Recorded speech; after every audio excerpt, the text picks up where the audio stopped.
Hi friends, ఈ వీడియోలో మనము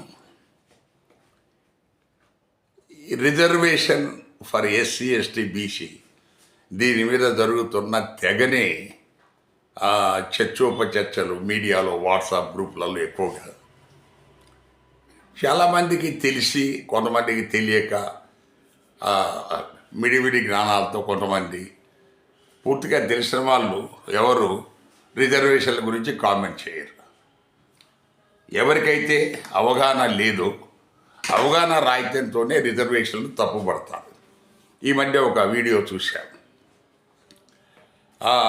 దమ్ముంటే ఎస్సీ ఎస్టీలు బీసీలే రిజర్వేషన్ లేకుండా బతకండి అని పెట్టిన ఆయన ఒక శర్మనో శాస్త్రనో ఎవరో పెట్టారు. దానికి వీళ్ళు దీనికి కౌంటర్గా దమ్ముంటే మీరు పూజారులుగా లేకుండా బ్రతకండి. ఇవంతా అవగాహన రాహిత్యం. సరే, అసలు విషయానికి వద్దాం. కొంతమంది ఏంటంటే రాజ్యాంగంలో 10 సంవత్సరాలు మనకే ఈ రిజర్వేషన్లు అమలు చేయాలని చెప్తే మీరు అడ్డగోలుగా 70 ఏళ్ళ నుంచి ఇస్తూనే ఉన్నారు అని చెప్పేసి ఇంకొక వాదన. ఇవంతా వాళ్ళకు తెలిసి మనకు కామెంట్ చేస్తే దాన్ని ఎవరైనా గౌరవించవచ్చు, దానికి జవాబు చెప్పవచ్చు. సో మూర్ఖంగా వాదిస్తే దానికి అర్థం లేదు.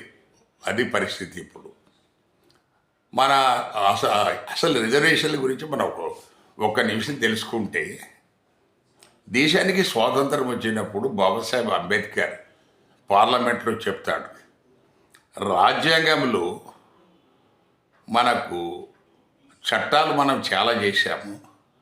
మనకు ఫండమెంటల్ రైట్స్లో ఆర్టికల్ 14, 15, 16, 17 ఇవన్నీ మనము సమానత్వము, మనకు సౌభ్రాతృత్వము ఇవన్నీ పెంపొందించేలా ఉన్నాయి. బట్ వాస్తవంగా దేశంలో ఉన్న ప్రస్తుతం ఉన్న సాంఘిక పరిస్థితులు దానికి పూర్తిగా భిన్నంగా ఉన్నాయి. సో మనం అంటరానితనం ఆర్టికల్ 17 కింద నిషేధించామన్నాము. సో 75 ఏళ్ళ తర్వాత ఇంకా అది విచ్చలవిడిగా ఉండనే ఉంది కదా. ఈరోజు కూడా స్కూళ్ళల్లో మా ఎస్సీ ఎస్టీ వాళ్ళు వండితే మేము తినమనేది పిల్లలకు కూడా నేర్పించారు కదా. సో అలాగే ఇతర సమానత్వం అన్నాడు. ఈ ప్రైవేట్ కంపెనీలు తీసుకోండి, ప్రైవేట్ కంపెనీలో ఎవరికైనా మనకు రిజర్వేషన్ వాళ్ళు పొరపాటున ఏదో విధంగా మేనేజ్ చేసుకుంటే తప్ప వాడికి అవకాశం ఇవ్వరు. సో అంతా వాళ్ళ కొన్ని కమ్యూనిటీస్ వాళ్ళకే ఉంటుంది. అలాగే ఇంకో సీనియర్ రంగం తీసుకోండి, కొన్ని కమ్యూనిటీస్కే ఉన్నాయి. అలాగా దేశంలో ఎక్కడ సమానత్వం లేదు. సో ఈ రిజర్వేషన్ల మీద ఏడవటం అనేది మాత్రం ఎక్కువైపోతుంది. సో అందుకని క్లారిటీగా ఇందులో చెప్తున్నాను. ఈ వీడియో చాలామంది సేవ్ చేసుకొని మీరు అవసరమైతే చూడండి. ఈ రిజర్వేషన్లు మనకు ఆర్టికల్ 330, 332, 335 ఈ వీటి కింద రిజర్వేషన్ ఉంది. 330 SC, 32 ST, 335 general reservation.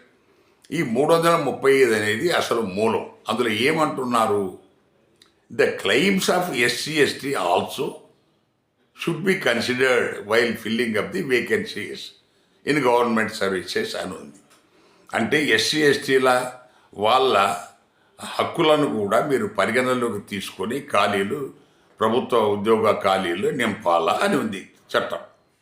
So ఫలితంగా వాళ్ళకు ఎంతో కొంత ఇవ్వాలి కదా. సో ఆ పర్సంటేజీ వాళ్ళ జనాభా ప్రకారము 1950 జనాభా లెక్కల ప్రకారము 15% దేశ జనాభాలో ఎస్సీలు, 7.5% ఎస్టీలు ఉన్నారని అది కంటిన్యూ చేశారు. సో 15% ఎస్సీలు, 7.5. ఈ 70 సంవత్సరాల తర్వాత కూడా అదే కంటిన్యూ అవుతుంది. అంటే జనాభా ఎస్సీలు పెరగలేదా, ఎస్టీలు పెరగలేదా? అవన్నీ ఎవరు పట్టించుకునే వాళ్ళు లేరు. సరే, ఇవి అంటే ఆర్టికల్ 330, 332, 335. ఈ 335 అనేది ఇక్కడే ఈ కాల పరిమితి పెట్టాడు. 335లో ఏం కాల పరిమితి పెట్టాడు, ఎవరైనా మనకు ఆ, మా- ము- 334. ఈ 334లో 334లో కాల పరిమితి పెట్టారు. ఏం పెట్టారు? ఈ ఈ ఈ రాజ్యాంగం అమల్లోకి వచ్చిన తర్వాత 10 సంవత్సరాల వరకు ఈ రిజర్వేషన్లు, రాజకీయ రిజర్వేషన్లు ఉంటాయి. నేను చెప్పింది 330, 332 రాజకీయ రిజర్వేషన్లు. సో 335 ఉద్యోగ సంబంధమైన రిజర్వేషన్లు. గమనించండి, 334 కింద రాజకీయ రిజర్వేషన్లకు ఒక కాల పరిమితి పెట్టారు. ఏం పెట్టారు? ఈ రాజ్యాంగం అమల్లోకి వచ్చినాక 10 సంవత్సరాల వరకే ఉంటాయి. సో 10 సంవత్సరాల తర్వాత ఏం మార్పు లేదు కాబట్టి అలా అలా అలా పెంచుకుంటూ 2030 వరకు ఇప్పుడు మోడీ గారి ప్రభుత్వము రాజ్యాంగ సవరణ 104 ద్వారా 2030 వరకు 334 ఆర్టికల్ కింద రిజర్వేషన్లు పొడిగించబడినవి. 2030 వరకు రాజకీయ రిజర్వేషన్ గురించి ఎవరేం గోలబెట్టా ఏం చేయలేరు. దాని తర్వాత కావాలంటే రద్దు చేసుకోవచ్చు. వాళ్ళ చేతుల్లోనే ఉంది. ఇక ఈ ఉద్యోగ రిజర్వేషన్లు 335 కింద వీళ్ళ ఎస్సీ ఎస్టీల హక్కులు కూడా ఉద్యోగ నియామకాల్లో పరీక్షించాలని చెబుతూ వాళ్ళు ఆర్టికల్ 15, 4, 16 దాని కింద వీళ్ళంతా కుల మత వివక్ష చూపకుండా మనకు ఉద్యోగాలలో ఇవాళ వీళ్ళకు ఉద్యోగాలలో వీళ్ళకు నియామకాలు చేయాలా అని ఉంది. బట్ వాస్తవంగా ఏం జరుగుతుంది? కుల మత ప్రసక్తి మనకు రిక్రూట్మెంట్లో పాతకాలంలో ఖచ్చితంగా పాటించేవాళ్ళు. ఎందుకంటే ఈ రిక్రూట్మెంట్ చేసే వాళ్ళంతా ఓసీ కులస్తులు. సో ఏదో ఒక చిన్న కారణం చూపించి వాళ్ళకు ఆ జాబ్ రాకుండా చేయటం అనేది ఇదివరకు జరుగుతుంది. ఈ మధ్య ఈ సంఘాలన్నీ కొంత మేలుకున్న తర్వాత అది తగ్గింది.